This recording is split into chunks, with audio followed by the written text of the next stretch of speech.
স্বামীর সাথে বিতর্ক বিতণ্ডা ঝগড়া এবং স্বামীর কথার সাথে দ্বিমত পোষণ করার এই সুযোগটুকু নারীদেরকে দেওয়া হয়। আমার সাথে স্বামীর সাথে আমার মতের ভীষণ অমিল, স্বামী আমার সকল কাজেই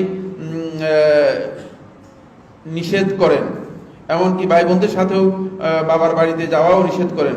এমন অবস্থা আমি মানসিকভাবে ভীষণ বিপর্যস্ত। এক্ষেত্রে আমার করণীয় না, এটাকে গুরুত্ব দেবেন না।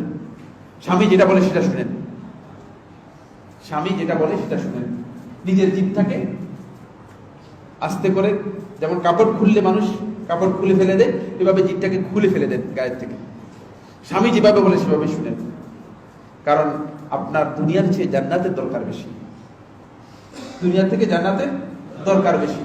মা বাপ আত্মীয় স্বজন যারা আছে তাদের সাথে সৌজন্যতা বজায় রাখুন, কিন্তু স্বামী যেভাবে বলে সেভাবে করুন। যদি কোনো হারাম কাজের নির্দেশ না দেয় দ্বিমত পোষণ করবেন না, এই সুযোগ নারীদেরকে দেওয়া হয়। সুতরাং এই ক্ষেত্রে আপনি খবরদারি কাজ করতে যাবেন না, তাহলে আপনি আপনার হতে পারে যে আখিরাতের মূল পাওনাটুকু আপনি নষ্ট করে ফেলতে পারেন,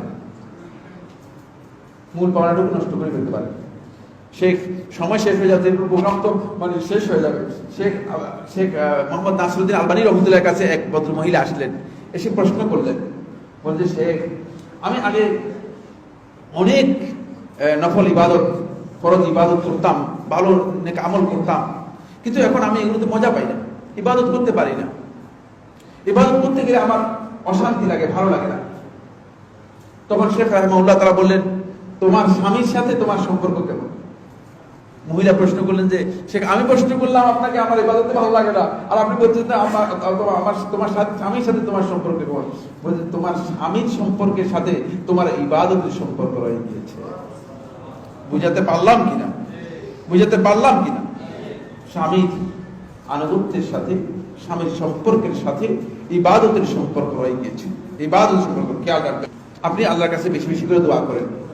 আর স্বামী যে যৌতুক নিয়েছে বা যা কিছু নিয়েছে, আল্লাহ তাআলা তাকে এর জন্য হেদায়েত দান করুন, এবং এটি তার জন্য কোনো সন্দেহ নেই হারাম কাজ হয়েছে।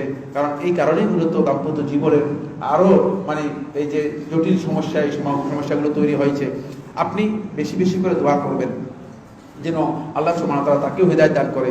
আল্লাহ রাব্বুল আলামিন আমাদের সবাইকে কবুল করুন।